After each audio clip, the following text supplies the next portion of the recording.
Good morning, everyone.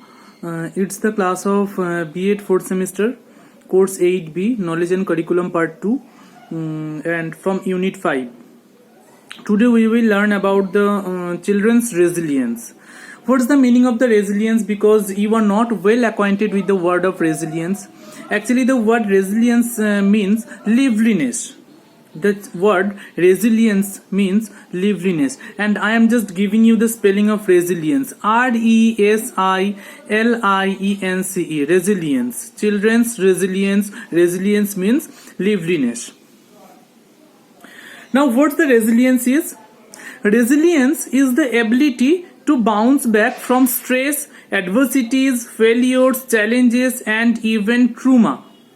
Resilience is the ability to bounce back from stresses, adversities, failures, challenges, or even traumas. It's not something that kids either have or don't have. It's a skill that kids develop as they grow.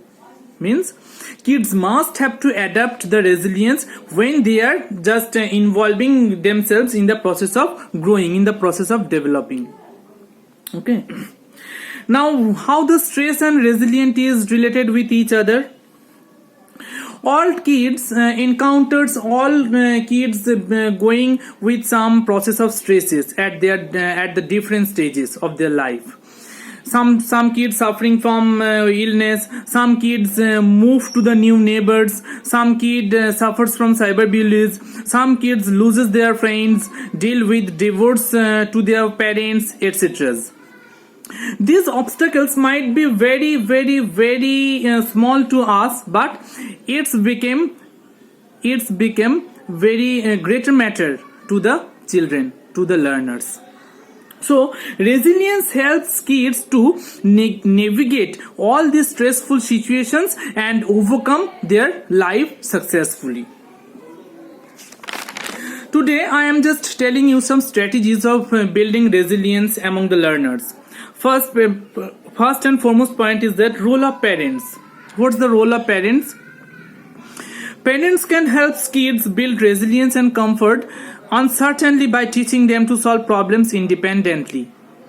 Means every parent must be encourage your students, must be encourage your child to solve the problem independently without the help of the parents. That's the role of the parents for building resilience among the learners, among the children. Second point, build a strong emotional connection. Second point, build a strong emotional connection. Spend one by one time with your learners, with your child. It may help your child to overcome all the obstructions, all the stressful situations, and in this connection you just put off your mobile and spend time and give time to your children, that they will be able to overcome all the stressful situations, and they don't feel nervous when they are just facing some problems. They will be able to share the problems with you. This is the spend one by one time, and it's help the students to bring a strong and emotional connections with you and as well as your teacher also. Promote healthy risk taking. Next point, promote healthy risk taking. Promote healthy risk taking. What's the meaning of the healthy risk taking?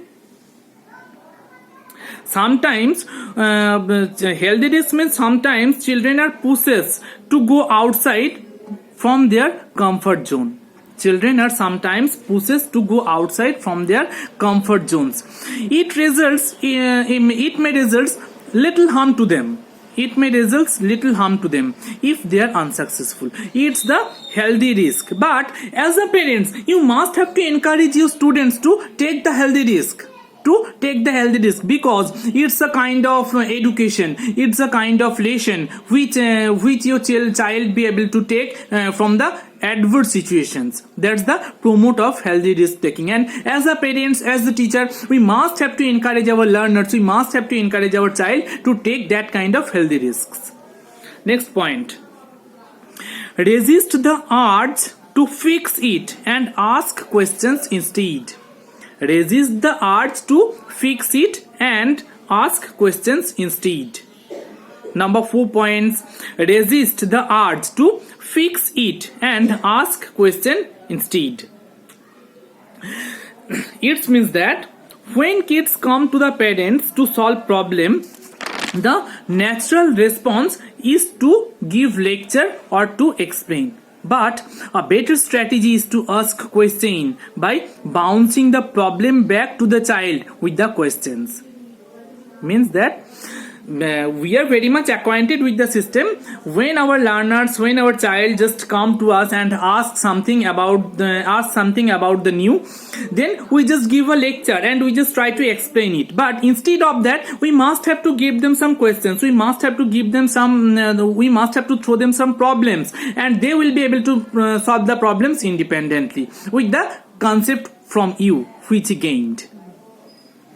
Next point, teach problem solving skills. Next point, teach problem solving skills. Next point, teach problem solving skills. By brainstorming the solution with kids, parents and teachers engage in the process of solving the problems. Previously we have also discussed about it, that as a parents, as a teacher, we must have to engage our learners with the problems, and how they will be able to solve the problems independently, how they will be able to find the solutions of the particular problem, etc. Next point, label emotions.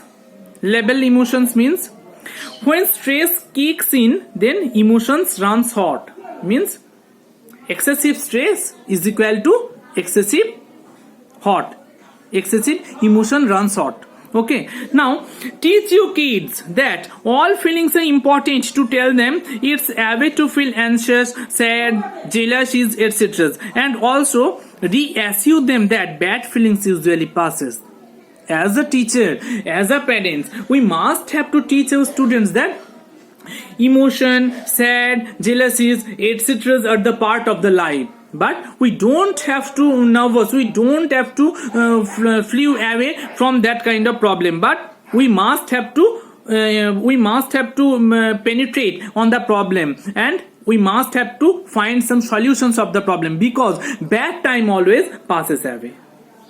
Next, demonstrate coping skills. Number 7 point, demonstrate coping skills. Demonstrate coping, COPING, coping skills. You must have to teach your students deep breathing. Deep breathing exercise helps kids relax and calm. Deep breathing exercise helps kids relax and calm themselves when they experience stress or frustrations. As a teacher, we must have to support, we must have to teach our students to take deep breath when they are in excessive stress, when there is excessive frustrations. Next point, embrace mistakes. Embrace mistakes. Some parents are very much pampering parents. They don't encourage their learners to take out of their comfort zone and take the healthy risk. But as a parent, as a teacher, we must have to teach our students to embrace the problems, because embrace the mistakes, because failure is the pillar of success. When you are just embracing the mistakes, then you will be able to find the solution of the particular mistakes. Next, promote bright sides. Promote bright sides. We must have to input the concept of optimism among the learners. We must have to input the concept of optimism among the learners. Optimism means there is no sadness in our life. We must have to promote this concept among the learners. But there are some students, we are very much well acquainted in our classes, who are not lazy or them with the concept of optimism. They are little pessimistic. As a teacher, we must have to find the proper reason for being their pessimism, for being their pessimism, and we must have to provide some particular solutions for overcoming their pessimistic concept. Last point, go outside. You must have to encourage your learners to go outside from the home. to go outside from the comfort zone, and you must have to encourage your learners to accustom them with the environment of the external world.